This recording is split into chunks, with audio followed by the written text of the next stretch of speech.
Francisco Javier Ramírez Acuña nació el 22 de abril de 1952 en Jamay, Jalisco.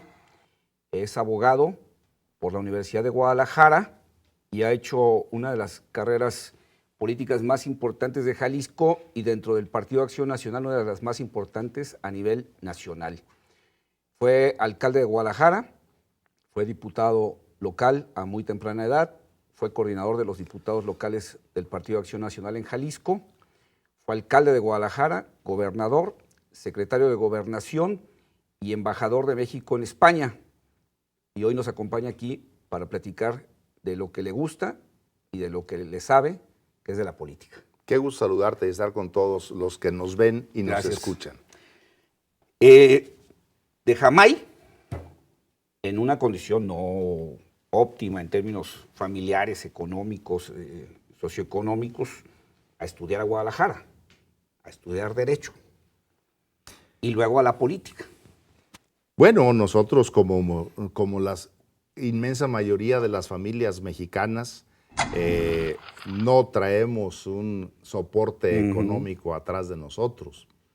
Mi padre, un hombre trabajador dedicado al comercio de granos, mi madre, una ama de casa, extraordinarios padres de familia que formaron la familia Ramírez Acuña y que con mis 3 hermanas y 2 varones, Pepe y yo, bueno, pues fue como se integra esta familia. Yo me vengo de Jamay a los 5 años, yo soy el más chico de la familia, soy el pequeño de los 5. El consentido. El consentido. Y nos venimos a Guadalajara, bueno, efectivamente, buscando nuevas condiciones y nuevas alternativas. Así que yo todos mis estudios los hice en Guadalajara. La primaria, en educación pública, claro. La primaria la hice en la escuela González Gallo, en la colonia industrial, a 2 cuadras del Templo de la Luz, ¿verdad? La secundaria la hice en la técnica 61 y 45, aquí en el fraccionamiento Niños Héroes Country. Luego la preparatoria la hice en la preparatoria número 4 de la Universidad de Guadalajara. Primero ingresamos aquí cuando estaba la prepa 4 en Liceo y Juan Álvarez y nos tocó estrenar las instalaciones en el fraccionamiento El Rosario, en Tlaquepaque. Y bueno, en la Facultad de Derecho de la Universidad de Guadalajara, de donde soy egresado. Así que hicimos toda esa transición. Mi participación política en el partido empieza muy joven. ¿Pero por qué ahí? ¿Por qué en el PAN? O sea, bueno, el PAN, mis padres fueron fundadores del PAN. Y hago la aclaración porque en aquel tiempo no era muy cómodo hacer política en el PAN. No, pero mis padres fueron fundadores del PAN en la zona de la Ciénega. Mi madre era de Poncitlán, mi padre de Ocotlán. Y accidentalmente nos fuimos a vivir a Jamay, porque en ese entonces era cuando estaba el boom del famoso pantano, cuando secaron, por un lado, de manera más o menos la laguna de Chapala y aparte un decreto que había también de poder cercenar el lago de Chapala para tener más tierras y repartirlas. Pero lo cierto es que toda esa zona que quedó sin agua eran cosechas extraordinarias. Entonces era un boom de producción en la zona del pantano, así se le llamaba. Y por eso emigró mi padre y mi madre con mis hermanos a Jamay. Yo nací en Jamay, nazco en Jamay y hasta los 5 años y nos venimos. Pero mis padres fueron fundadores del PAN en la zona de la Ciénega de Chapala desde el 39, que empieza Acción Nacional.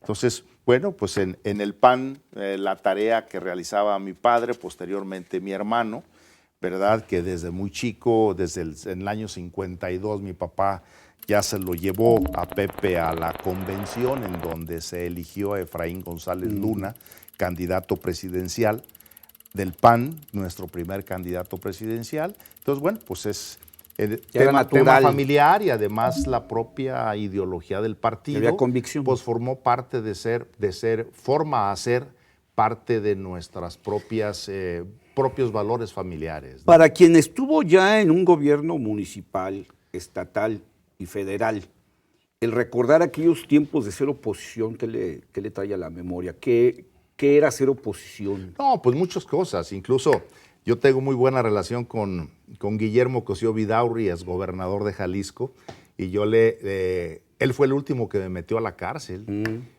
haciendo unas tareas en apoyo de una campaña de Baja California Norte con Rosas Magallón. Él era presidente municipal de Guadalajara, Guillermo Cosío, y nos metieron a la cárcel a un buen número de muchachos. Así que el día que yo voy a tomar posesión como alcalde de Guadalajara, el bajar al sótano para estacionar mi coche, pues automáticamente volteé a ver la crujía en donde nos tuvieron por ahí guardados. Que la tenían ahí abajo. Claro. La tenían ahí abajo. Entonces, no, bueno, eran otros tiempos. Sí. Y yo creo que la política mexicana la tenemos que entender. Seamos del partido político que seamos, ¿cuál ha sido la evolución? Para poderle darle el valor a la política mexicana. Yo creo que hoy, con este avance en todos los procesos, tanto del tema de organizaciones no gubernamentales como el tema de exigencia de candidatos independientes, etcétera, una serie de movimientos que se vienen dando, pero vemos a la luz del trabajo político, pues que hoy tenemos esos avances, pero falta disciplina partidista, falta lealtad política, falta integridad del político hacia la misma tarea. Hoy el político joven, muy preparado, con maestrías, con doctorados, pero llega ansioso de poder y de dinero y cae muy fácil en la corrupción. ¿Sí? Lo que el político de antes sabía que... Y la ineficiencia también. Que la carrera política era para toda la vida. Y había que hacer política. ¿Y la política cómo se hace? La política se hace todos los días. Y pero era mezcla de conocimiento con práctica, ¿no? Y el que primero era regidor, sí, después iba a ser secretario particular y podía luego aspirar, lo que primero era actuario, pues podía aspirar luego a ser regidor. Y los muy jóvenes empezaban siendo regidores de deportes. Sí. Y aprendían ahí luego a hacer las tareas en todas las demás esencias fundamentales del proceso político en el ayuntamiento. Y luego seguían generando y de ahí podían derivarse. Y la política se hacía en los tres poderes del Estado, en el Ejecutivo, en el Legislativo y en el Judicial. Así salían jueces, salían magistrados, salían diputados y salían evidentemente luego ejecutivos y colaboradores. Veamos las historias de los políticos mexicanos. Yo creo que pasaban por diferentes poderes, ¿no? Claro, por supuesto. O sea, pasaban al legislativo, algunos pasaron por el judicial antes de llegar al ejecutivo. Y tenemos hoy ejemplo de gente del PRI que ha muerto y que murió en las peores de las miserias, y que fueron extraordinarios legisladores y que fueron extraordinarios poder ejecutivo municipal o incluso estatales. Entonces, los podemos ver. Sin embargo, hoy, en este momento, en este 2015, lo mismo estamos viendo una verdadera corrupción en gobernadores, en diputados, etcétera, que trae consigo la pregunta: ¿vale la pena lo que hoy están haciendo los jóvenes preparados, regresados de Harvard, con conocimientos en la metropolitana o en la... Hay que y que se suponía que llegaban a limpiar y a mejorar, a ser más eficientes y más honestos. Porque el político de antes era impreparado, era incapaz, era el botudo, era el que siempre andaba con el sombrero, el ¿no? que se hacía ahí en la calle, en el meeting. Curiosamente, hacía mejor política que ahora, ¿no? Y resultados también, ¿no? Claro. Y resultados. Digamos, este intercambio que se empieza a dar en el gobierno, y no sé si lo haya dicho primero Carlos Castillo Peraza o alguien lo haya dicho antes, aquella idea de se gana el gobierno pero se pierde el partido, es un asunto que se generó prácticamente en todos los partidos. O sea, el llegar al gobierno implicó prácticamente la destrucción ideológica y el compromiso partidista. Me gustaría que me hablara de esto, nada más que me dé oportunidad de hacer un corte. ¿Cómo no?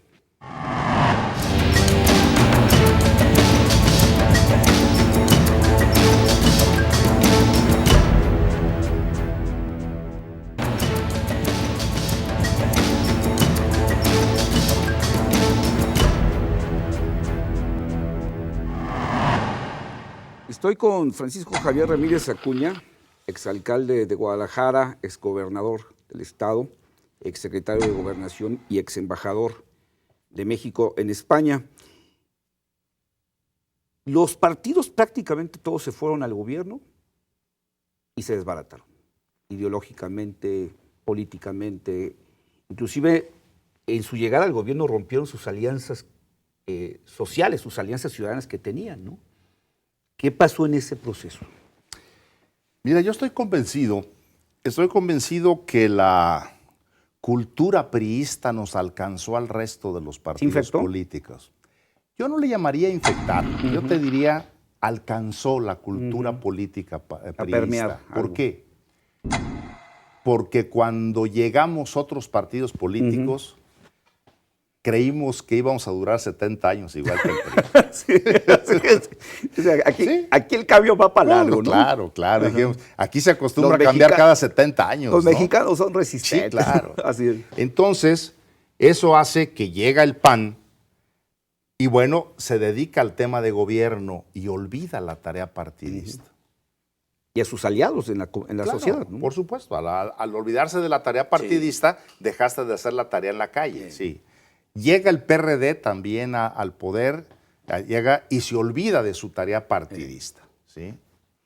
Entonces, el PRI sale del poder y bueno, pues veamos que duraron muchos, pero muchos meses tronándose los dedos. ¿Ahora qué hacemos? ¿Ahora qué hacemos? Desesperados. No sabían hacer otra cosa. Todos lo sabíamos y los veíamos. Y aquí vale la pena señalar la extraordinaria labor que hizo Beatriz Paredes como presidenta del PRI. Beatriz Paredes con una gran humildad, y eso se le debe de reconocer. No sé si los priistas se la reconozcan.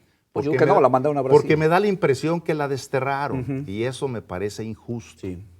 Pero esa tarea que hizo Beatriz Paredes, no porque yo tenga muy buena amistad con ella, por eso lo digo, no, sino porque además lo viví muy de cerca como gobernante, lo hizo de manera extraordinaria. Empieza calladita la boca, sin que nadie se diera cuenta, llegando estado por estado, sentándose ahora sí que con los 3 pelagatos que tenía en las oficinas de su partido, empiezan a verse, empiezan a rehacer las alianzas con empresarios, con organizaciones intermedias, con la sociedad, con sindicatos, con toda la estructura misma que le daba al PRI la fortaleza. Ella empieza a volver a hacer los nudos y los amarres para poder hacer ese tejido partidista social. Que habían dejado de hacer. Que habían dejado de hacer. No lo necesitaban. Sí, pues ¿para qué estaba en el gobierno? ¿No? Pues el PRI era la oficina electoral y el gobierno se hacía todo así se diseñó y les funcionó. 70 años. Perfecto. Cuando nosotros llegamos creímos que nos iba a funcionar igual. Otros 70 años. Y que ya no necesitábamos al partido porque íbamos a hacer otro tipo de cosas, aunque nunca lo dijimos. Aunque nunca fue motivo de decir, ya no vamos a hacer esto y ahora nos vamos a dedicar nomás a esto. No, nunca lo dijimos ni lo dijo el PRD. Simplemente en la práctica, el PAN se trae a la mayoría de su militancia a laborar al propio gobierno, las estructuras, y deja de tener actividad sociopolítica en la calle. Dejamos de tocar en la puerta, dejamos de escuchar a la gente, dejamos de ver las necesidades de la comunidad y nos vimos inmersos, primero, en un tema que nos afectó. Yo creo que eso nos ha roto una gran inercia partidista que fue la mercadotecnia política. Ya no importa quién es mi candidato, a través de la mercadotecnia yo lo hago, lo construye, lo saca. A lo mejor vimos muchas películas gringas en razón de que del candidato, etcétera, de que no importa de dónde vengas, a través de la televisión te voy a hacer famoso. ¿Sí? La guerra sucia, los spots, con eso se gana. La mercadotecnia política sustituyó la política. Sustituyó la tarea de partido. ¿Sí? Luego nos fuimos a un excesivo pragmatismo y nos olvidamos de nuestras ideas. Y luego abandonamos a la ciudadanía y nos fuimos solamente a mantenernos desde el punto de vista del hacer y el quehacer desde el gobierno. ¿Se ve más fácil la política desde afuera que en el gobierno?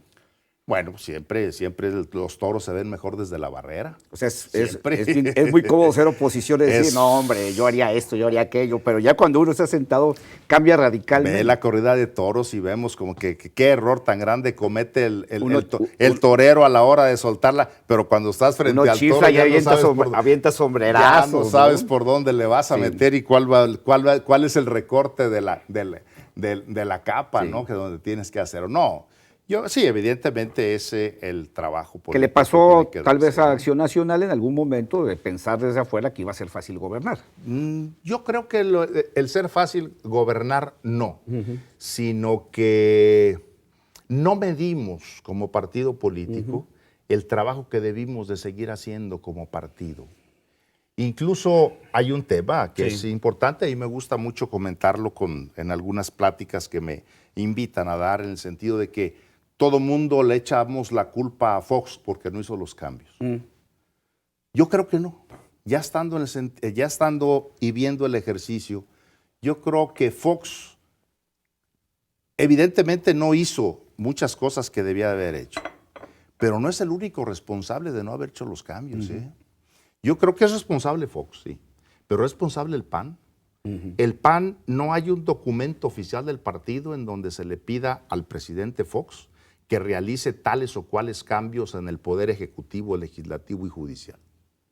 Es responsable el Grupo San Ángel, que estuvo muy cerca de Vicente Fox, y tampoco no hay un documento serio del Grupo San Ángel donde se le pida a Vicente Fox que realice tales o cambios. El Grupo San Ángel lo único que hizo fue meter algunas de sus gentes en el gabinete de Fox, entre ellos al Güero Castañeda, etcétera. ¿Sí? En lugares trascendentales. Claro, sí. Es culpa del PRI. El PRI gobernó 70 años y era responsabilidad del PRI cuando menos haber dejado un libro blanco, como hoy se dejan en los gobiernos, para decirle, mira, yo no pude hacer estas cosas, es correcto, es conveniente que tú las puedas hacer ahora que se cambia de manos. ¿Sí? O sea, no hubo un proyecto de un nuevo Estado. No, llegó y la alternancia per se se puso como si fuera la gran panacea. Y el día a día se los fue comiendo. Y que el hecho de cambiar de partido era la gran solución para este país. No, se tiene que construir de manera distinta. Se tiene que ver de manera diferente cuáles son las acciones, cuáles son los mecanismos, las decisiones. Así como fue eso, yo creo que hoy uno de los grandes errores que ha cometido el presidente Peña Nieto fue haber parado la economía de este país en el primer año. Pararon el avión. No, estaba... Y en política nunca se debe de parar el avión. Hay que hacer el cambio de tripulación en pleno vuelo. Sí, con la máquina funcionando. Aventar a los pilotos que ya cumplieron su pero tarea. La máquina debe estar y tú síguele. Ya verás si lo bajas un poquito de altitud o lo subes o le das algún viraje, etcétera, para que le empieces a dar esa nueva dimensión y trayectoria al país. Pero el gran error en el que estamos hoy, desde el punto de vista económico, que no nos engañen, es porque paró el secretario de Hacienda, Luis Videgaray, paró la economía de este país. Y además, fue una reforma... Porque no puede ser que si estábamos con un crecimiento del 3, casi del 4%, nos hayamos caído a un crecimiento del 1.7. No puede ser. Eso es inexplicable. Tenemos una mala cultura de la relación del partido en el gobierno con la oposición y una mala cultura de la oposición hacia el gobierno. Sí tenemos esta visión de las oposiciones que se oponen a todo, que le ponen freno a todo, o si hay una sana cultura de oposición en relación con el gobierno. No, yo creo que el gobierno y más el sistema priista tiene experiencia de poder tener una buena negociación con la oposición. Yo creo que la propia negociación desde con Díaz Ordaz para adelante se vino dando. Con Díaz Ordaz muy fuerte. Con Díaz Ordaz fue una negociación muy dura, porque pues traía el antecedente del 68 y del 71 con Echeverría, y entonces traemos eso, pero sin embargo se abrieron los caminos y los cauces de diálogo y de entendimiento. Tan es así que incluso, bueno, pues se llega con López Portillo a la reforma política, que yo sostengo que el verdadero creador de la reforma política fue Miguel de la Madrid, y bueno, le toca operarla a López Portillo, y bueno, pues evidentemente se da. Y yo creo que esa es una manifestación expresa, pero además puesta en ley, de cómo se pudo hacer una buena negociación. Que bueno, el producto fue la famosa LOPE, sí, acuérdense ustedes. La primera ley que dio ley realmente que abre, ciertos equilibrios. Etcétera, que abre el Senado, en fin, una serie de cosas. No una ley ideal, pero que le dio un avance importante a la democracia en México. El problema es que luego nosotros dejamos las cosas que son transitorias, las dejamos permanentes. Sí. Es el tema de los diputados de representación proporcional o plurinominales. Así es, que ya se quedaron para toda la vida. Eso debimos de haberle desde aquel entonces puesto fecha de caducidad. Sí. Vamos a tener estos diputados por los próximos 30 años. Y a los 30 años ya no es negociable nuevamente. Se van. ¿Por qué? Porque ya cumplimos esta tarea de poder generar la presencia y posibilidad de partidos políticos. Hoy traemos una gran corrupción de partidos políticos. Nadie quiere dejar a los plurinominales. Y además crean una serie de partidos políticos, pues que son negocios familiares y que es una cantidad de dinero extraordinaria. Porque no hicimos esas determinaciones en ley. Cometemos ese error muy fácil, el legislador mexicano. Y digo, lo hacemos porque yo he sido legislador y evidentemente debemos de ponerles fechas de caducidad hasta tal fecha. Y ahí se acaba.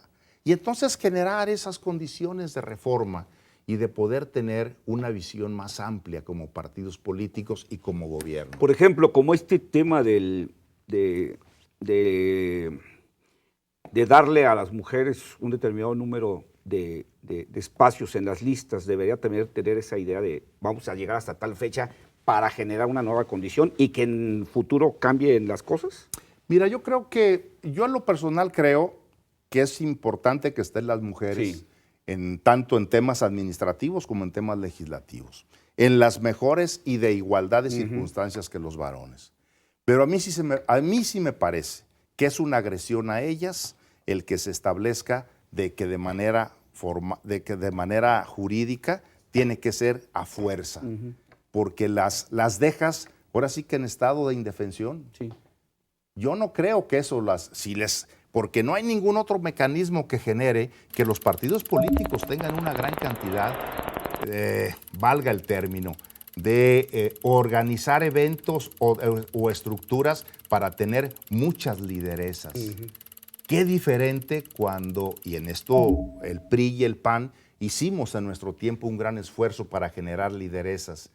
Qué diferente cuando el PRI a través de la CNC generó una gran cantidad de lideresas que todavía existen. Entre ellas Beatriz Paredes, y que ganaban sin cuota. Sí. Llegaban sin cuota, ganaban por... A Beatriz Paredes no se le dio por graciosa concesión ser gobernadora, fue por su capacidad. Claro. El haber contestado 4 veces un informe de gobierno presidencial no era porque fuera una belleza extraordinaria. No, claro que no. Pero la inteligencia y su capacidad de Beatriz es extraordinaria, ¿no? Entonces yo sí creo que junto que venga la legislación para que se abran esos cauces y se le dé esas oportunidades a la mujer, pero también debía por ley establecerse mecanismos para que se creen organismos internos de los partidos y se generen liderazgos de mujeres que tengan la capacidad de ir a pelear al tú por tú una candidatura. Sí. Las mujeres tienen muchas capacidades, las mujeres tienen una gran habilidad para poder llegar con la ciudadanía, más que los hombres inclusive. Tienen una visión muy clara de la necesidad en la comunidad más pequeña, que a veces los hombres no la alcanzamos a ver, ellas sí. Y podrían ser unas extraordinarias lideresas para poder resolver los temas de la comunidad. Voy a tener que hacer un corte. Ahora que regresemos, me gustaría platicar alguien que empezó en la calle, que fue diputado local, que fue alcalde, que fue gobernador, que fue secretario de Gobernación, que fue embajador de México en España. Si la política se ve diferente cada que uno va ascendiendo, por favor.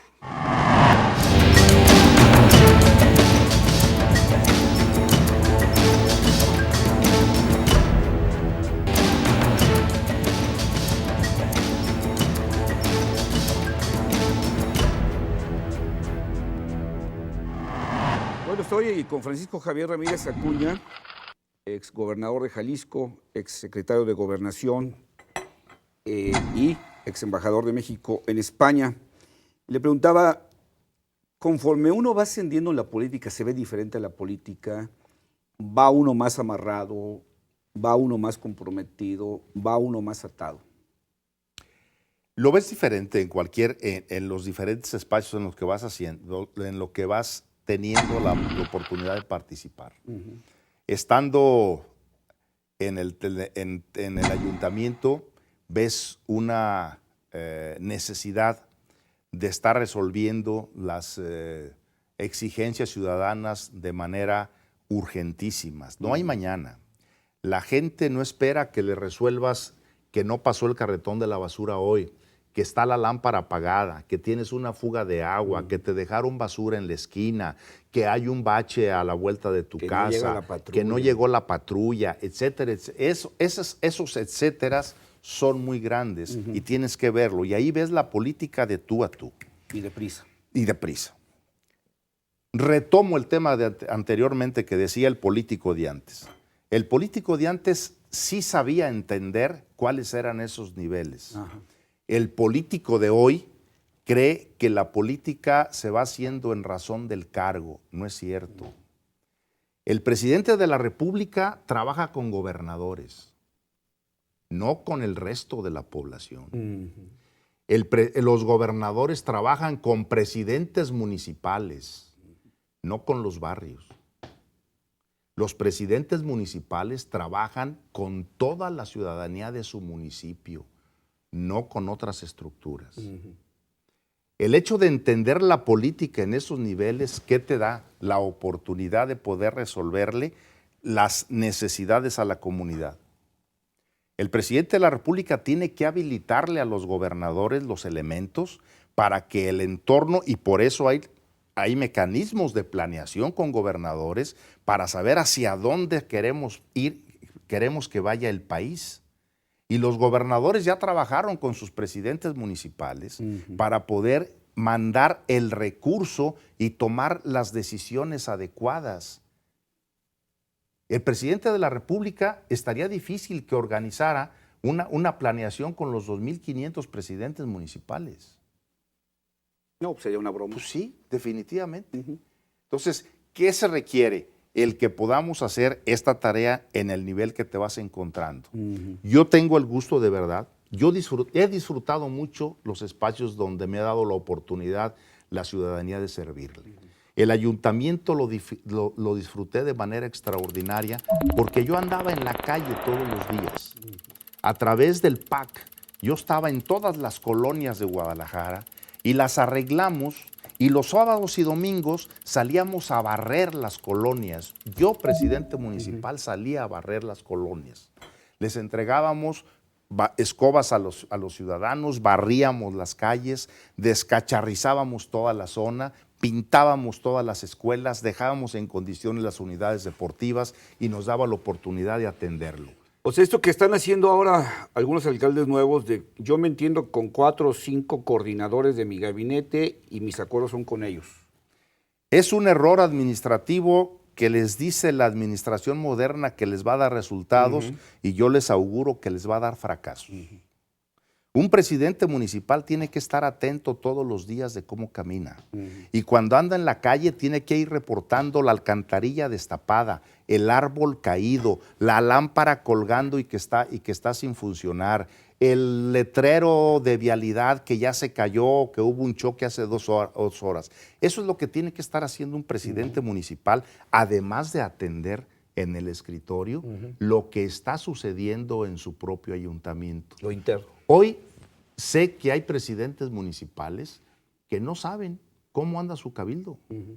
O, pues hoy me daba risa una nota en el Universal donde dice que Cuauhtémoc Blanco ya le mandó una carta al presidente Peña Nieto quejándose de su regidor. De sus regidores. Pues sí, pues no es lo mismo patear una bola y hacerle al cuento que te golpearon y caerte a media cancha, sí, que de veras te pateen y que nadie vaya a levantarte para sacarte en camilla. Cuando tú eres el responsable. Claro, por ¿no? supuesto, Sí. por supuesto.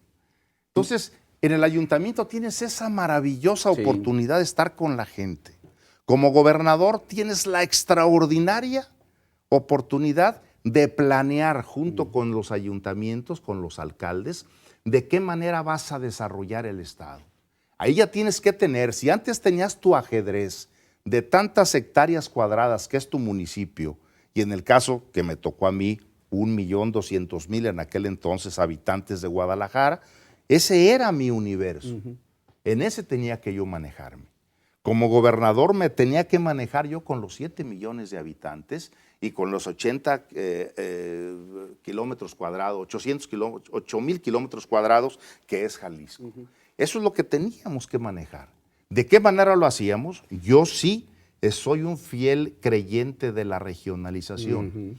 Yo tuve la fortuna que yo manejé 2 regionalizaciones previas a que tuve la oportunidad de trabajar. Una con Alberto Orozco Romero como gobernador y yo como diputado local, en donde fue la primera ocasión que se hizo un gran esfuerzo de regionalizar Jalisco.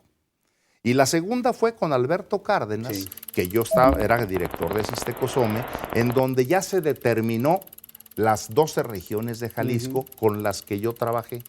Yo sí creo firmemente en la regionalización, porque nos da oportunidad de encontrar condiciones similares, culturas similares, visiones similares, porque aunque no creamos, el jalisciense de la zona norte no es igual al jalisciense de la Ciénega de Chapala. O el jalisciense de los Altos de Jalisco no tiene nada que ver con la zona Valles. Son visiones totalmente distintas en las que tenemos que estar atentos para poder saber cuál es el quid de cómo desarrollar el Estado. Y como presidente de la República, todavía no tengo esa experiencia, pero como secretario de Gobernación, sí traes tu ajedrez de toda la República. Y en donde tienes que estar atento y al pendiente, porque a las 8 de la mañana que arrancas las tareas, tienes el ajedrez acomodado de una manera. Y muy completo. Pero a los 20 minutos ya te cambiaron las condiciones, porque ya te surgió un problema en Tamaulipas, ya tienes otro en Yucatán, tienes otro en Guerrero, y eso te le da otro reacomodo en ese momento y tienes que estarlo juzgando y tienes que darle elementos al presidente de la República para que él vaya tomando las decisiones junto con ellos. Entonces, sí, te tienes esa gran oportunidad en los diferentes niveles que te toca la oportunidad de servir, y lo importante es que si lo entiendes, lo puedes poner al servicio serio de toda la comunidad. ¿Hay calidades en la política?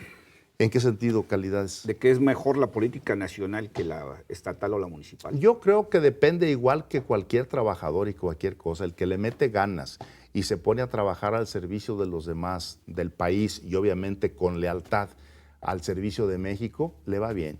Todos los embajadores están 100% ligados de manera constante al país, tanto por temas noticiosos como por la comunicación interna de la Cancillería, como por las diferentes urgencias de lo que va surgiendo en el propio país con relación al país en donde te encuentras y las necesidades que tiene en este caso México para con él.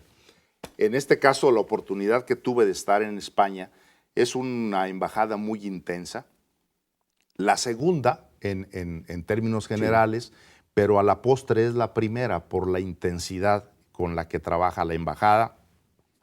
Un personal de 60 personas, que es una embajada grande, con 2 consulados generales y con 26 consulados honorarios. La población mexicana no es mucha, ¿verdad? Más o menos 30,000 mexicanos que están en España. Sin embargo, casi la mitad son mujeres casadas con españoles que radican. Allá otra cantidad interesante de alumnos mexicanos que estudian, sobre todo en Madrid, en Cataluña, en Salamanca, en Alcalá de Henares, en las diferentes universidades. Pero también hay un buen número de mexicanos que trabajan en Banco Santander, en BBVA, en Bimbo allá, o en Cemex, Entonces hay una tarea importante. Y el embajador de México en España todos los días tiene que estar resolviendo asuntos del gobierno mexicano con las propias estructuras del gobierno español, de los empresarios mexicanos con estructuras del gobierno español, temas de los estudiantes con el tema de las estructuras del gobierno español y el tema también de los mexicanos recluidos.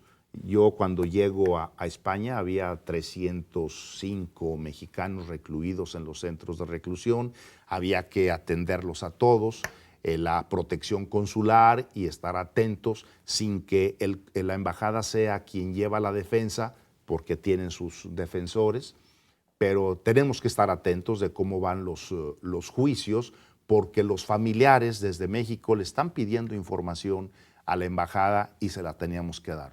Yo tuve una experiencia extraordinaria. Yo había tenido experiencias muy interesantes como gobernador con los diferentes consulados en Estados Unidos, porque yo tuve una tarea muy importante con todos los jaliscienses en Estados Unidos. Y bueno, así como yo en Estados Unidos he observado que no nos atienden tan bien a los mexicanos, entonces llegando yo a España sí hablé con mis 2 cónsules generales y les dije, oigan, yo traigo esta experiencia y no la quiero tener en mi embajada, porque así tenemos que resolver. Entonces atendimos de una manera muy rápida, muy ágil a los mexicanos y bueno, pues regresé muy satisfecho de haber servido a México en el exterior. ¿No lo tomó como exilio? No, porque yo se lo pedí al presidente. El presidente no me mandó, yo se lo pedí al presidente Calderón, ¿verdad? Y le dije, presidente, pues hay esta oportunidad, tiene tantos meses España en estas condiciones, si hay oportunidad me gustaría. Él ya me había ofrecido en ocasiones anteriores 3 veces irme de embajador. La primera, en cuanto yo salí de la Secretaría de Gobernación, no le acepté ninguna de estas y cuando le solicito eso me dice, ahora sí nos puedes ayudar en el exterior, ahora sí, presidente. ¿Fue difícil dejar la secretaría? No, porque yo estaba convencido que en la secretaría un secretario no debe de durar más de 2 años. Es igual que un procurador, yo creo que no puedes durar más de 2 años. Eres fusible y como fusible eres el que te fundes. Es el penúltimo fusible. O a veces es el primero, dependiendo. Digo, más arriba, ya nomás hay uno que es el presidente. A veces es el primero. No, sí. El presidente nunca se puede fundir. Bueno, el único que queda para arriba es el presidente. Al presidente siempre debemos de cuidarlo. Por eso hoy a veces vemos muy titubeante a los señores secretarios y vemos que todo le llega al presidente Peña Nieto, independientemente de todo lo que se pueda decir. Pero creo que ahora sí que no trae una buena defensa hablando futbolísticamente. No trae escolta ministerial. Voy a hacer un corte, vamos a hacer un último corte. Me gustaría ahora que regresemos que habláramos de esta política nueva que hay en el país y que es un reflejo de la política que estamos viendo en el mundo. Parece ser que los partidos políticos están dejando de ser el camino de la representación ciudadana o por lo menos del desahogo ciudadano. Que platicamos de esto que está pasando con las candidaturas independientes, con esos partidos que surgen de pronto en algunos lugares y se encumbran muy rápido. ¿Cómo no? A tus órdenes.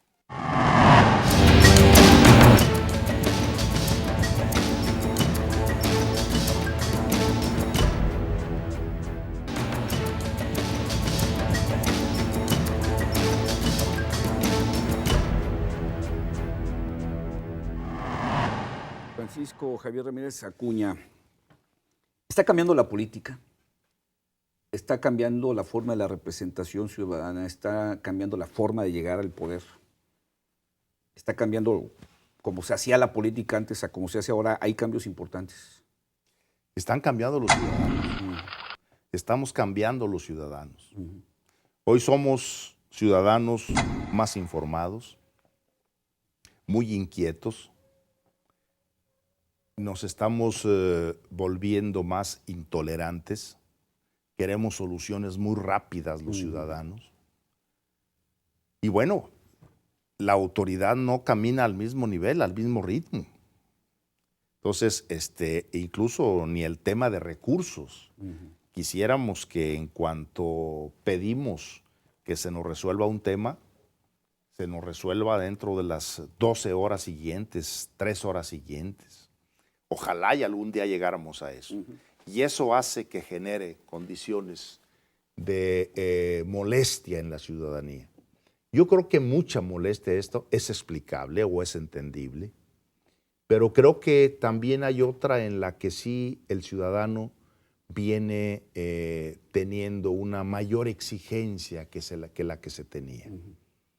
Y eso genera, bueno, pues que no lo resuelvas. Por ejemplo, hoy en España tenemos este movimiento de Podemos. Este movimiento de Podemos surge a través del 24M, en donde los jóvenes dicen, no tenemos trabajo, lo que se nos da, no se nos da, Me están echando de mi casa. Me están echando de mi casa. Entonces, ahí el joven fue incapaz de analizar que ya estaban las condiciones dadas, sí, pero porque se había metido el gobierno de Rodríguez Zapatero en una situación verdaderamente de conflicto.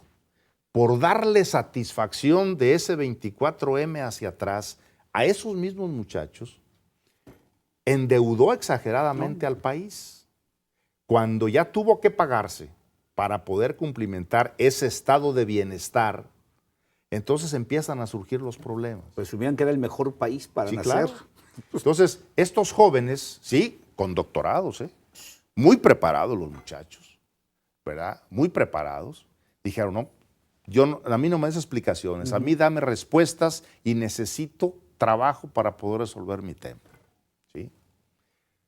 Entonces, esas inquietudes ciudadanas llevan consigo, como en este caso, a la formación de un partido político emergente, que hoy fue muy votado. ¿Sí?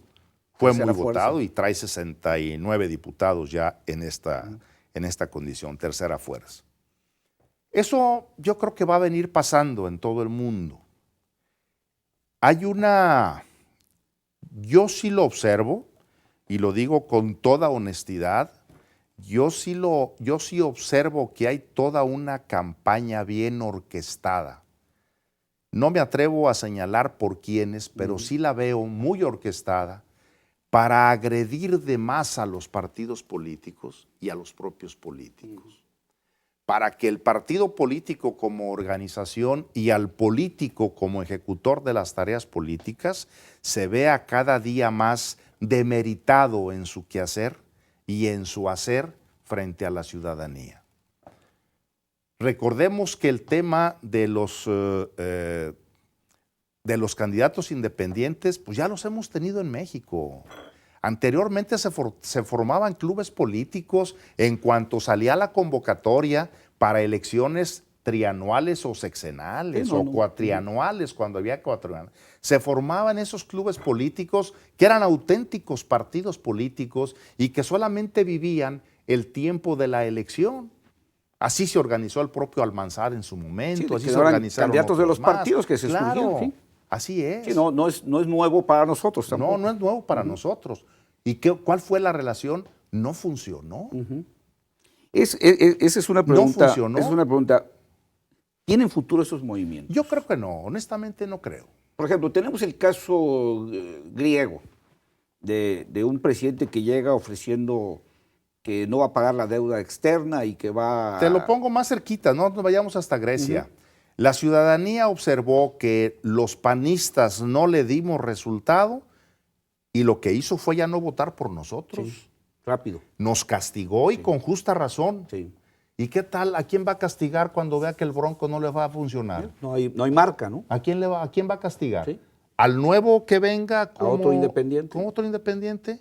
Pues tampoco se vale, ¿verdad? Ahora, ¿los partidos han fallado en responder a esa nueva... Sí, claro. No, hay un error de partidos políticos.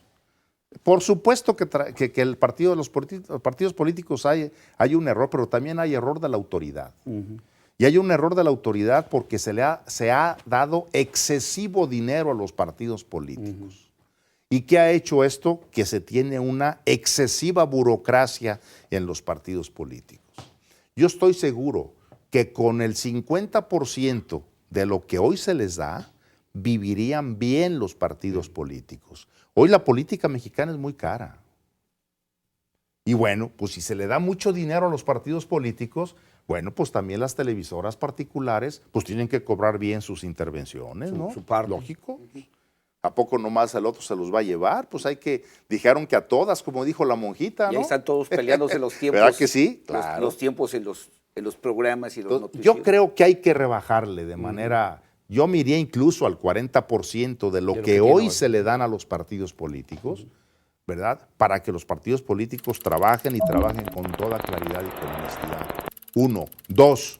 Yo terminaría con los diputados y senadores de representación proporcional. Claro, ya no tienen la función para lo que fueron creados. Ya no se presentan por ningún partido político gente de una gran valía intelectual o técnica, en fin, para que vayan a participar de las legislaciones que se van a generar durante el trienio o el sexenio del Senado. Yo los desaparecería. ¿Qué no estamos ya viviendo en democracia? Pues ya que el que gane, gane y el que pierda, pierda, ¿no? Se suponía que cada vez iba a ser más sencillo, más claro y más barato. Claro. Y vamos al revés, ¿no? Así es. Y por otro lado, bueno, el tema de los políticos en ejercicio, yo creo que sí tiene que haber un observatorio ciudadano muy, pero muy, muy, muy dedicado a evitar la corrupción de los políticos. Llámese quien se llame y sea de donde sea, ¿eh? Pero además, junto con eso, acabar con la impunidad. Que de veras el gobernante aplique las sanciones del que se fue o del que está en funciones. Sí. Que no se esté cuidando para que el día de mañana que llegue otro me cuide a mí como yo cuidé al otro, ¿no? O a los de casa no se les toca. O a los de casa no se les toca, ¿no? Entonces, esa impunidad tenemos que acabar con ella, evidentemente, pero son temas que tenemos que resolver. Pero frente a alguien que responda de manera pública, pacífica y de buena fe frente al ciudadano, que son los partidos políticos. En este marco, en este ambiente, ¿cómo ver la elección del 2018, la elección presidencial? ¿Como una elección donde los partidos tienen una oportunidad o como una elección de ruptura? No, yo creo que los partidos y los ciudadanos tenemos una gran oportunidad en el 18. Yo creo, si vemos el proceso, apenas vamos en serio a consolidar nuestros procesos democráticos. Hoy no tenemos consolidada nuestra democracia. De pronto creemos que ya somos una democracia cuando apenas andamos en pañales. Estamos muy lejos, hombre.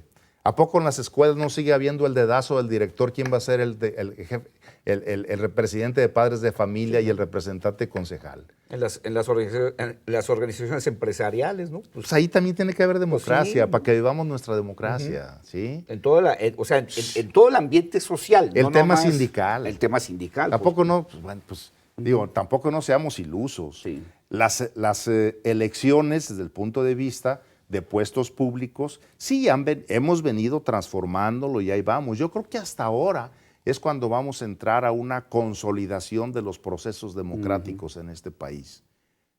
Entonces, yo sí creo que es una gran oportunidad para nosotros ciudadanos, para los partidos políticos y para los propios políticos, hacer una tarea real. Por eso yo creo que es importante construir el 18. No está construido. ¿Tenemos que construir candidaturas? Sí. ¿Cuál es el perfil que hoy está requiriendo los ciudadanos a nivel nacional para presidente de la República y a nivel estatal para gobernador? Hay que construir desde ahorita, ¿no? Claro, claro. Yo no me atrevo a decir exactamente cuál sería el perfil, pero yo creo que uno de los elementos, primero necesitamos un hombre o mujer que realmente tenga valor para ponernos a cada quien en nuestro lugar a nivel federal y a nivel estatal. No podemos seguir dejando a los de la 22 que sigan haciendo estos desmanes. No podemos permitirlo. Y no es que les tengamos que violentar sus derechos humanos. Simplemente proteger los derechos humanos del resto de los mexicanos, que ellos los vienen violentando y a ellos, sin agredirlos de manera física, pero sí el ponerlos en su lugar para resolver los temas de juridicidad y de aplicación de la norma. No puede seguir que el gobierno federal nos diga todos los días que no va a permitir que nos cierren carreteras y nos siguen cerrando carreteras y tomando las casetas, pero además robándose el dinero. Sí. Violando la ley todos los Claro. días. Entonces, yo creo que un elemento en el perfil que los mexicanos requerimos de un próximo presidente de la República o presidenta de la República, pues que tenga pantalones, ¿no? Yo creo que necesitamos también dentro de esos perfiles, de ese perfil, pues a un presidente o presidenta de la República que tenga una gran capacidad, sobre todo el próximo, para poder hablar con absoluta franqueza frente al gobierno de los Estados Unidos, porque yo sí me temo que si en un momento dado este señor Donald Trump. Llega a ser candidato, yo me temo que llegue a ser presidente. Sí.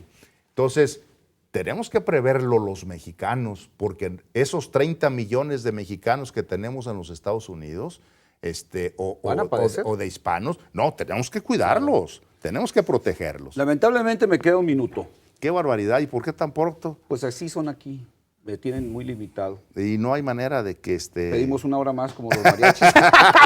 Pedimos una hora más como Sería los bueno, mariachis, ¿no? sí. No, hombre, pues me queda un apenas minuto. nos estamos Sí, apenas estamos acomodando, agarrando hombre. sabor. Sí, hombre. Me queda un minuto. ¿Buscaría el 18 la candidatura a la presidencia? No. ¿No? Yo ya estoy, como dijo Gabriel Covarrubias, cuidando a mis nietos. Cuidando nietos. Pero sí participando. por No, supuesto. claro. Sí. El político nunca deja de ser político. Ahí La no- política es parte esencial del Sí. político. Es vocación, debe ser vocación. Es vocación y seguramente nos estaremos muriendo los políticos y estaremos pensando de qué manera vamos a llegar a poder generar cuando menos igualdad en las condiciones de trabajo por allá donde estemos, ¿no? Sí. No, la política nunca la podemos abandonar. Bueno, habrá muchas cosas que hablar. Espero que haya otra oportunidad de seguir platicando. Qué sobre gusto eso. saludarlos. ¿eh? Gracias. Muchas gracias, muy amable.